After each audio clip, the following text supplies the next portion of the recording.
Hello everyone, welcome to the video for chapter 17, which is our final chapter in this book. This video is all about pilot potpourri. So it's a bunch of miscellaneous things. A lot of these things come from the AIM, the Aeronautical Information Manual. Now, in the olden times, people would buy a FAR AIM. So a physical copy of the FARs and a copy of the AIM. Now, it's not all the FARs, by the way. It's the ones that are most pertinent to pilots. If you look at some of the products that are still available, you can buy these things. It's just that most people don't anymore. They also have the FAR AMT for maintenance people. So they're not going to have all of the maintenance FARs in a typical FAR AIM. And same thing with the FAR AMT. They're not going to have all of the regs that are pertinent just to pilots. Okay, so one of the first things that Rod talks about is fitness for flight. And when you look at that, you have your certification, right? So you have to have your medical, or you have to use basic med. And even in this, they'll tell you, hey, you should go see an aviation medical examiner soon as possible, so you can avoid unnecessary expenses. I actually have a student that I've been flying with for a bit, and they're perfectly capable of flying a plane by themselves, but they don't have their medical yet. So sometimes you need to get on that. Remember that the first time around, you have to go see an AME. After that, if you just are flying privately, you can use basic med, but you have to see an AME at least once. And that first third-class medical certificate is good for, if it's a normal issuance, it's good for 2 years if you're over 40 and 5 years if you're under 40 at the time of the exam. And of course, you shouldn't be flying when you're ill and worry about medications. Are you on any medications that might affect your flying? And that's something that an AME should know about. Alcohol. The rules say 8 hours bottle to throttle, but we have other guidelines as well. Some people will say 12 hours, some people will say 24. And remember, there's an alcohol limit as well. Let's talk a lot about fatigue. If you're tired, you're not going to perform as well. This is something I see all the time with students, especially when you're new. They tend not to perform well after a certain amount of time. Their performance just plummets. All right, so you want to avoid that. Get lots of sleep, things like that. I know from myself personally, when I was a student pilot, some of my night flights, I was tired, it's the end of a day. I've been working all day, and you go to fly, which is cool. But one of my vivid memories, I have a couple of vivid nighttime memories. One, I was coming in to land, and I accidentally caught the switch. I'm retracting my hand and retracted all of my flaps, which wasn't good. It definitely woke up my instructor. Another time, I had a nighttime illusion, which Rod also talks about, or a false horizon. I saw a line of lights in the distance, which was really a road, and I thought it was the horizon. So I, banked, and I went to turn, and I was still turning. My instructor's like, "Hey, Phil, you going to stop turning or what?" Oops. So fatigue is a problem. Sleep apnea is an issue for a lot of folks. And you'll see here if you have any of these symptoms, or your neck size is over 17 inches in men or 16 inches in women, or body mass index greater than 30, you should be evaluated for sleep apnea. I don't think they're still doing this, but I can remember going to the doctor, some years ago, going to the AME, and they're like, let's measure your neck. Because someone decided that if your neck was too big, that, we should just automatically make you go through this horrible process of proving you don't have sleep apnea, because there was probably an accident or something. Okay. Stress. If you're stressed out, you're not going to fly as well. You want to leave it on the ground. If you're really emotional, if you had something happen to you, you might want to not go flying. Personal checklists. Here's a really common one. I am safe. Illness, medication, stress, alcohol, fatigue, and emotion. Now, some people, instead of emotion, they'll say eat. Did I eat? And then they talk a little bit about hypoxia, as does Rod. Now, when you look at hypoxia, remember above 12.5 for more than a half hour, you need to have oxygen. If you're above 14,000 at all, you need oxygen. If you're above 15,000, you have to provide it to the passengers, but you can't make them use it. So, those are the rules, but one thing you got to realize is that things like that are actually cumulative. So, for example, if I'm flying skydivers all day long and I'm going up to 11.5, back to 11.5, it's not even 12.5, but at the end of the day, if you do that 20 times, you're going to be tired. You might say, why am I so tired? I didn't really do much. Well, that's part of the reason you're going to be tired. It's the lack of oxygen all the time. By the way, if you're a smoker, smoking can raise your effective altitude 5,000 to 7,000 feet. It used to bother me when I was a student pilot. All of my flight instructors smoked. Every single one of them. And now I know why they were so happy and calm during our cross-country flights, because they were going hypoxic on me at some ridiculously low altitude. At night, people tend to, go hypoxic earlier, if you will. It's not unusual for pilots to have oxygen that they use maybe at nighttime.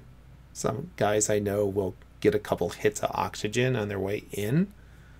They're doing an approach. It's the end of a long flight. You're kind of tired. It helps to wake them up, make them a little bit more alert for the hard part of their flight. If they're coming in instrument conditions and things like that.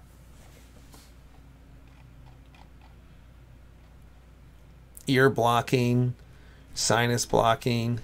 If you have any kind of blockage in your sinuses, this can be super unpleasant. How do you clear it? You already know that. There's different techniques for that.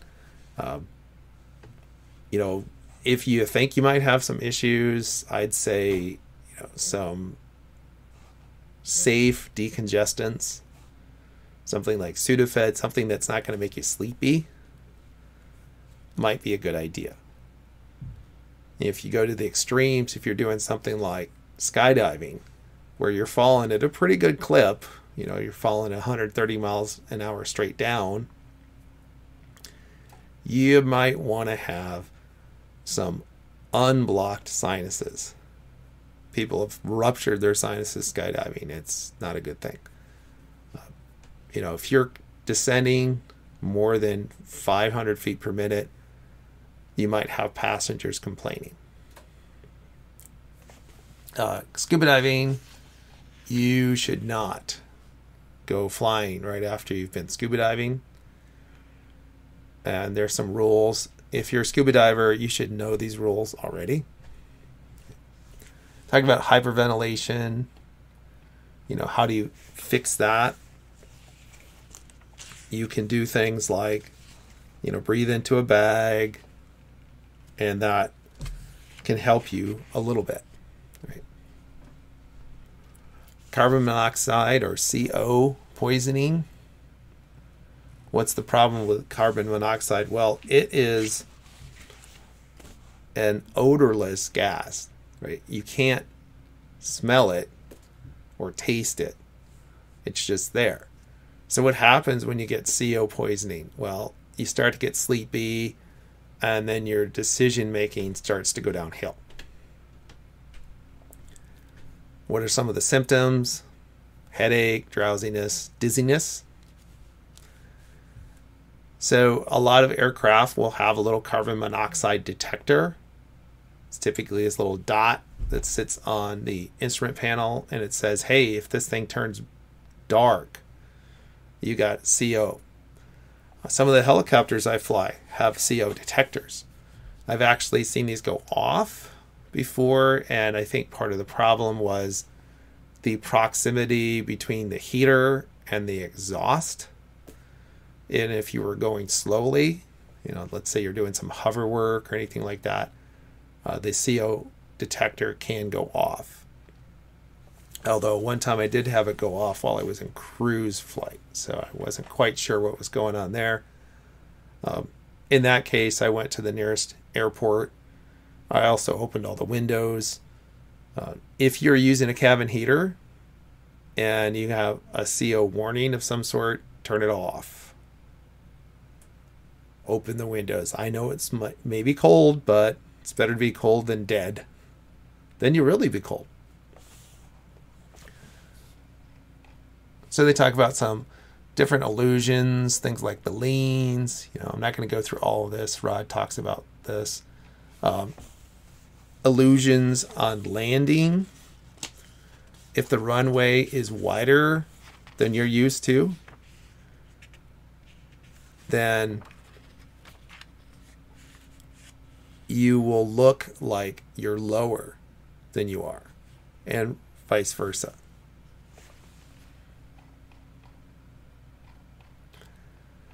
Then they talk about things like vision. Nighttime vision, you don't want to look at stuff straight on. You want to look a little bit off to the side. Why is that? That's because you have more rods off-center in your eye, which are the nighttime vision parts of your eye, than you have cones, which is the detail vision, if you will. So when you're flying at night, avoid bright lights close to your departure time, and also try to look off-center for things a little bit.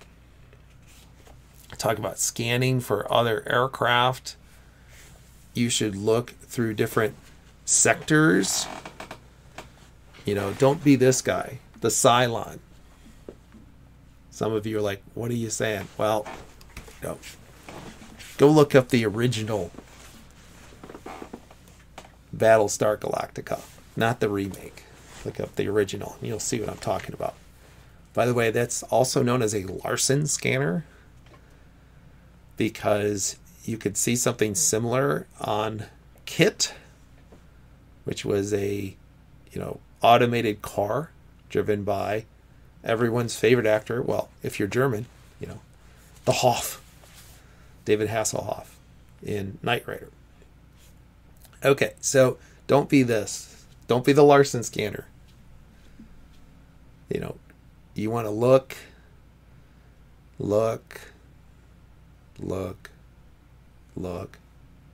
etc., etc. Right?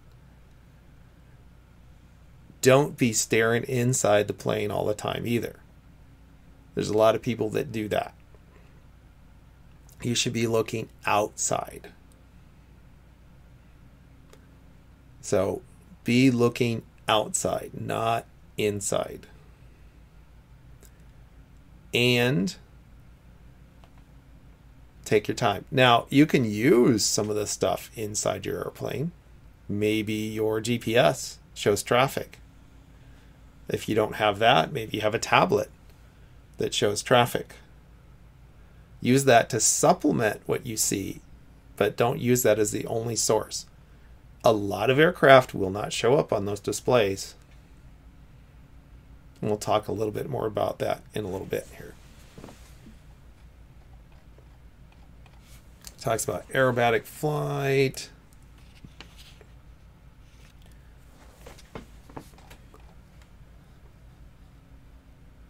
And determining your relative altitude, trying to avoid other aircraft. So, in general, approaching straight on, you both go right. If you're coming at an angle, go behind the airplane you're converging with. It's pretty simple stuff. Right?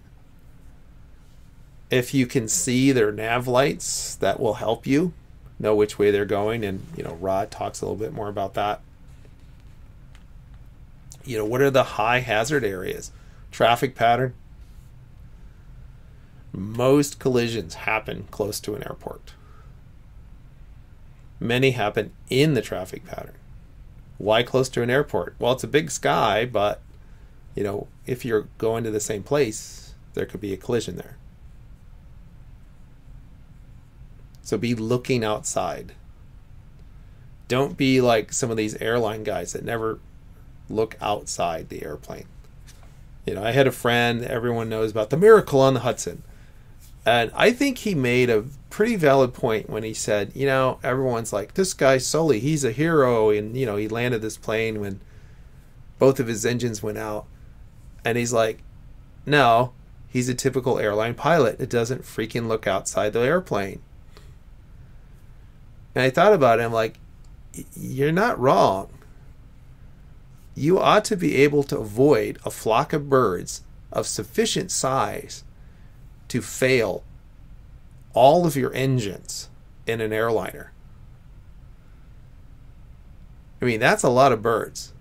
If I can avoid birds in a little Cessna, you ought to be able to avoid a flock of birds that big in your airliner.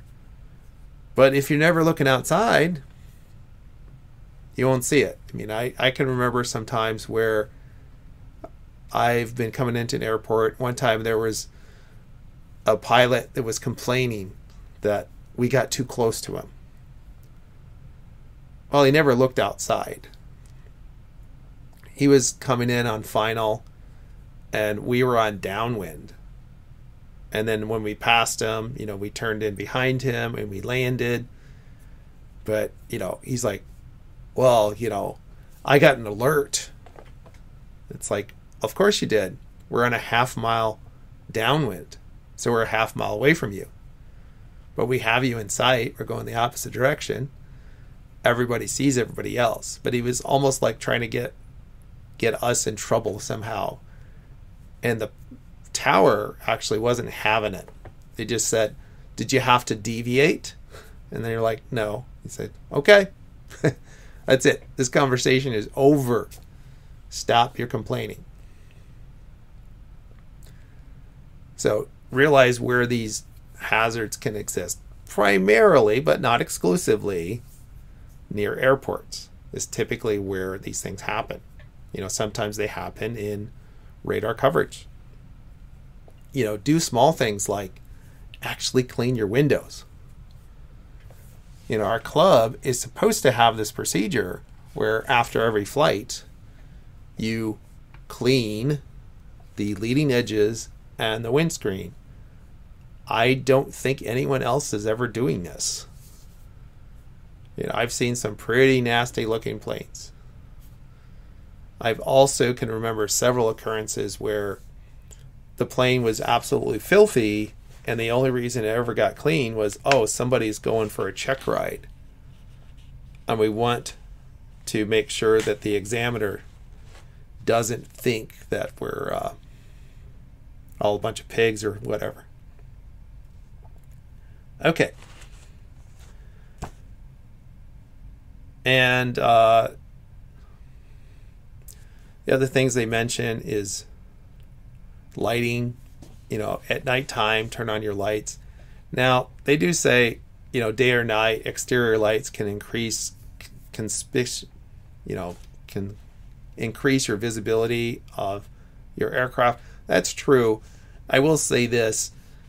Strobe lights are great. Nav lights you're not going to see during the day. Landing lights you're really not going to see unless you're going straight at the other aircraft. And where you can get it, get flight following. If they have time, they'll help you. Around here, they're really nice. You know, you go toward, you know, like New York, they're not as nice. Even Harrisburg often doesn't even answer you if you try to get flight following from them. Okay, other things that are in this chapter. He talks about following a flight plan.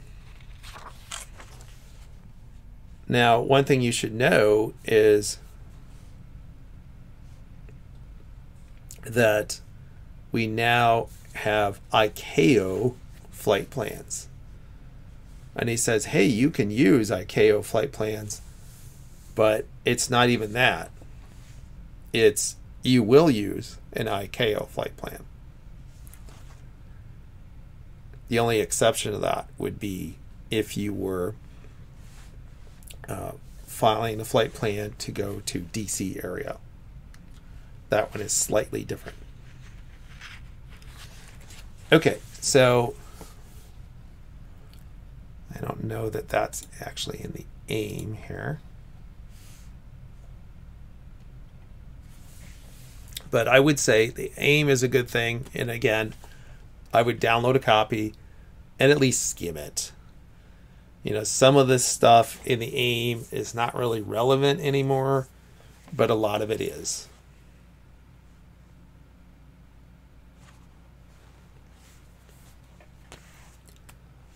So he talks about filing a flight plan. And we talked about this a little bit last week. We said that when you file a flight plan, you can do this electronically, which is what most people do, or you can do it over the phone.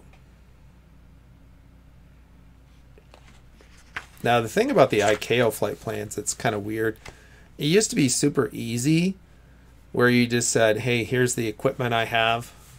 I'm a /A, I'm a /U, or anything like that, and or /G if I had GPS. They don't do that anymore. Now they've got, you know, like a ton of suffixes arranged in different areas. All right, other things that Rod talks about, publications. We got the digital chart supplement. Used to be the AFD, Airport Facilities Directory. It's still a little green book. It's just been renamed. It essentially has the same information in it.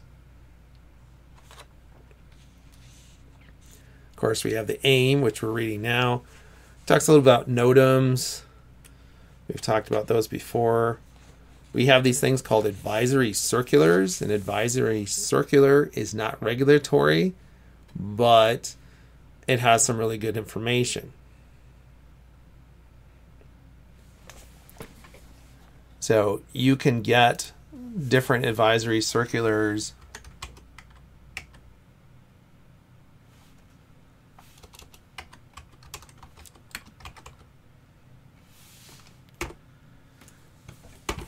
so, like, you know, here's 61, 65H.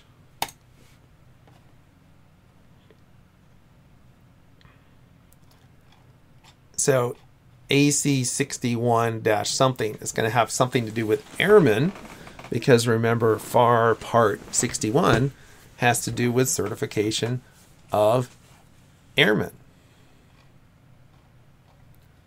So what's this all about? Well, this particular one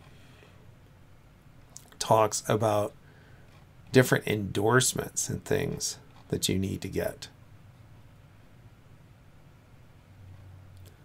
And it talks about, how do I become a pilot? You know, what are the different requirements?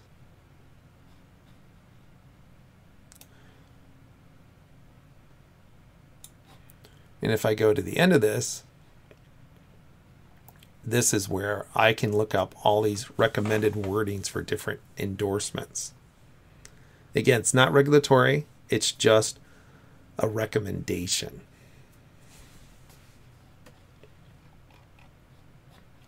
So if you look at the FAA's website, you'll find a lot of these, you know, and they can be really good stuff. Stall and spin awareness training with change 1 and 2. Okay.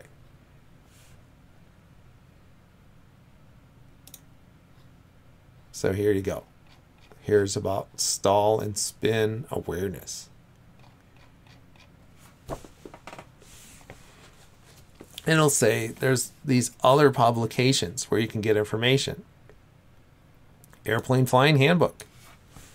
Airplane Flying Handbook will tell you all about flying, different maneuvers that are required for certain tests, things like that.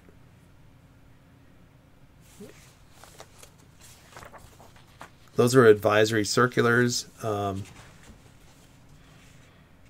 Rod talks also a little bit about aviation decision making.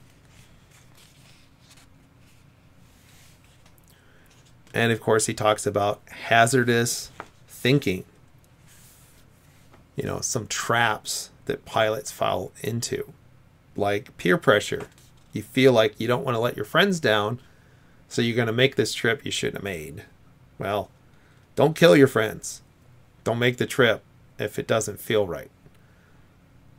You know, I think I told you guys about this before. I had a trip, took up to Minnesota from Iowa for a conference with a few of my friends. And coming back, I'm like, one of the radios had failed. I'm like, it's bad weather. If the other radio fails, I'm just not feeling real comfortable about flying in instrument conditions with no radios. You know, I don't want to set myself up for that. So instead of flying home, we drove home. And later we went back and got the plane.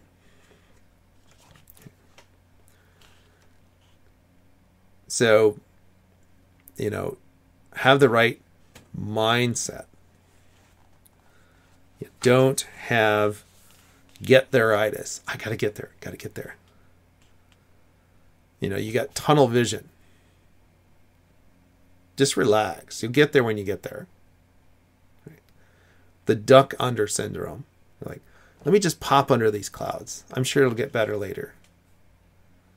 I remember flying to pick up a new aircraft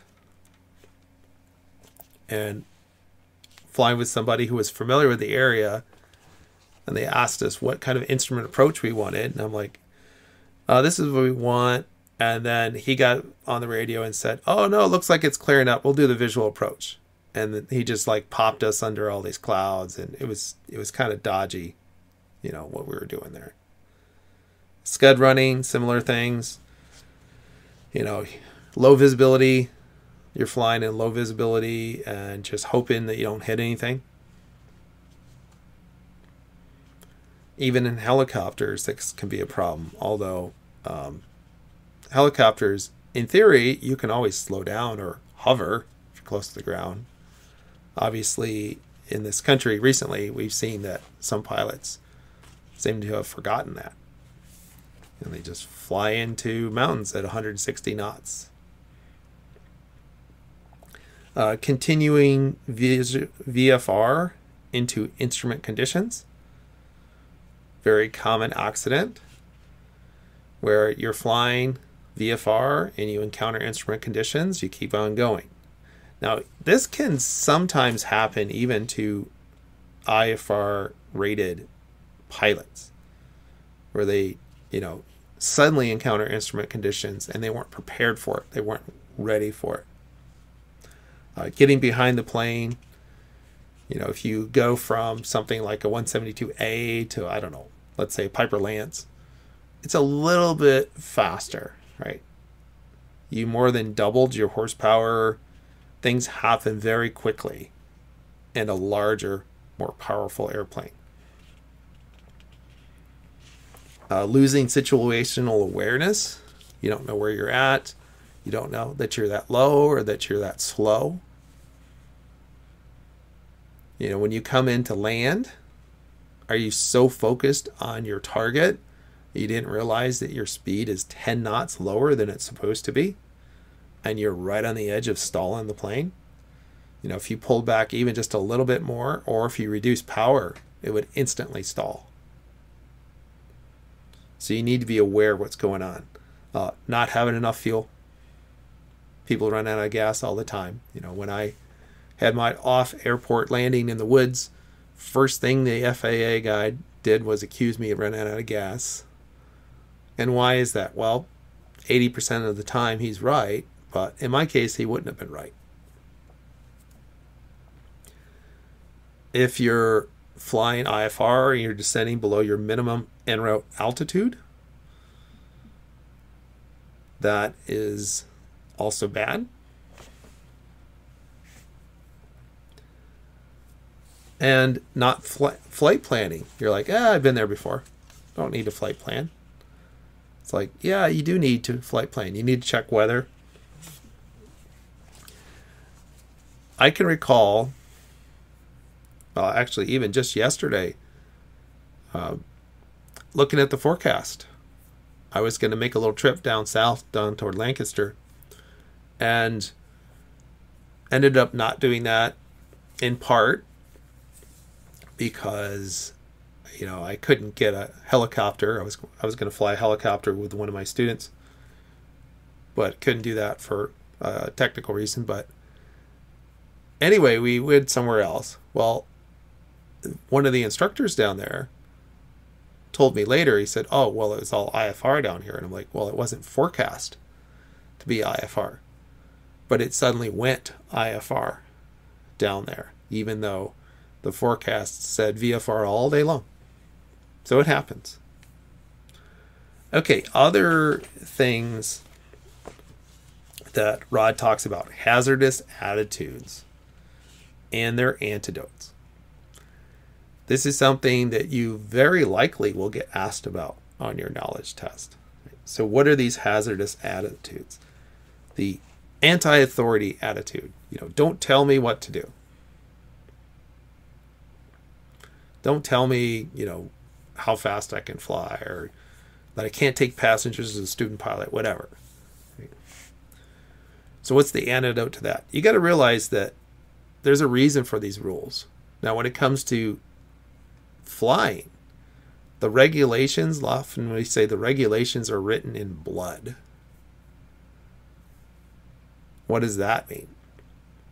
What that means is that somebody died or somebody got hurt really badly, and because of that, we have these rules. Impulsivity. Just do it. Just do it. Antidote for that. You know, let's take a step back. Think about what you're doing. Think things through. Just relax. When it comes to flying in general, flying is so much better if you relax and you think things through. Invulnerability. It won't happen to me. Bad things happen to other people. You got to realize it could happen to me. You know, I've known some young people that have died in automotive accidents. I unfortunately know a college student who died in an aviation accident when I was back in Iowa. I mean, things do happen to younger people as well. So just because you're old doesn't mean that you're off the hook, by the way, you know, for the older students in the group. But macho, I can do it, you know, let me show off. you got to realize just taking chances is stupid, right? I look at this and I look at, let's say, skydiving. So in skydiving, how do people kill themselves skydiving? It's not most of the time because their equipment malfunctioned. Most of the time, it's kind of the equivalent of hold my beer and watch this, right? They're trying to show off. They're trying to make a nice high-performance landing. They're like, hey, look at me. I'm going to do this massive hook turn, and I'm going to skim the ground at 70 to 90 miles an hour. And look at me. I am God's gift to skydiving. Yeah, until they mess it up. And they pound the ground at 70 to 90 miles an hour. And they get hurt really, really badly. Right? Sometimes they talk about femoring in. You're like, femoring in, what is that? Well, your femur is a bone in your thigh. And so you're like, how would I break that if I hit the ground? It's because they're going straight down and they actually hit like their knees first and then like shatter their femurs. Right? Don't be that person. For me, I'm like, you might make fun of me. They're like, man, that's a huge canopy you got there, Phil. I'm like, yep. I don't have broken ankles and broken femurs either. I'm having fun just skydiving it all. I don't have to do anything extra risky. And then you got resignation. What's the use? Just curl up in a ball. You probably know people that, like, if they see something bad, they're driving, they just go, ah! Right? Like, take their hands off the wheel. No, you got to realize you're not helpless. Keep on flying that airplane. I had a friend, and she was flight instructing. And she told me she had this student, and she just pulled the power back, and she's like, your engine just failed. What are you going to do? And he's just like, nothing. And she's like, what do you mean nothing? He's like, well, if Allah's calling me home, he's calling me. And she's like, well, what if you got 200 passengers in the back? They might not be feeling the same. You got to do something. You fly the plane till it stops. I mean, even if you're crashing, you fly that plane until it stops. Airplane, helicopter, canopy, doesn't matter what it is. You keep on doing what you can do until it's done, right? Don't just go, what can I do? Engine quit. Well, find a place to land, number one, but also, do you have time to restart it? Do something. Don't just sit there.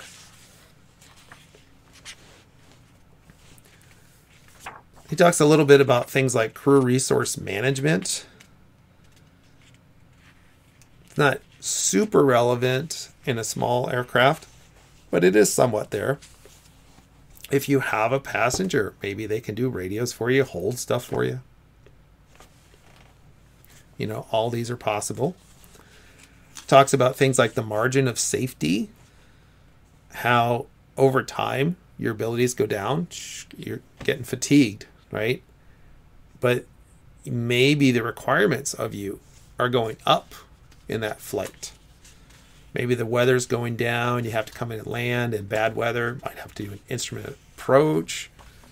So, what are you going to have to do?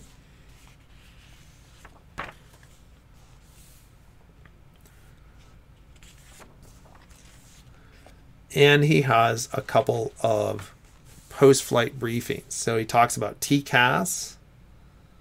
TCAS is what the big guys have, and it allows them to see other traffic, sometimes called the fish finder. You hear people say, I have them on the fish finder.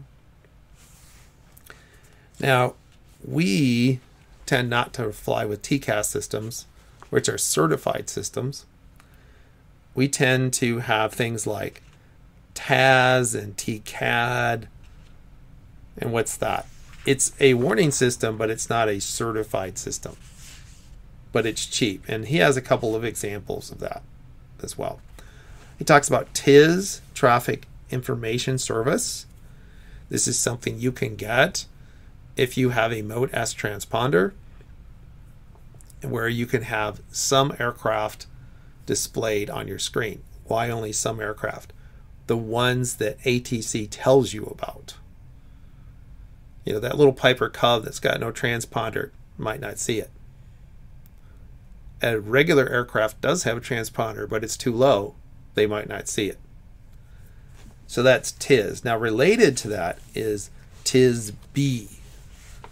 So if you have an ADS-B out transmitter, which most people do, I should say most people are supposed to, based on where they're flying, it will transmit certain information. We've talked about ADS-B a little bit before, and how this is meant to supplement the radar. So it was originally developed up in Alaska, where radar coverage is spotty because it's a huge place and not a lot of people.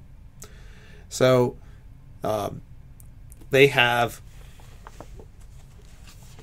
these transmitters that send things like your altitude, your velocity, and your tail number, and some other information. And the idea is that's part of something called free flight, where eventually you'll have airplanes that have the ability to negotiate with each other if there's a conflict. So anyway, if you have an ADS-B out transmitter, that is more likely to get picked up by ATC.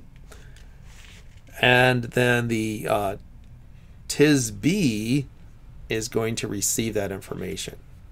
So if I have ADS-B in, then I can get that information from ATC and from aircraft that I can see directly.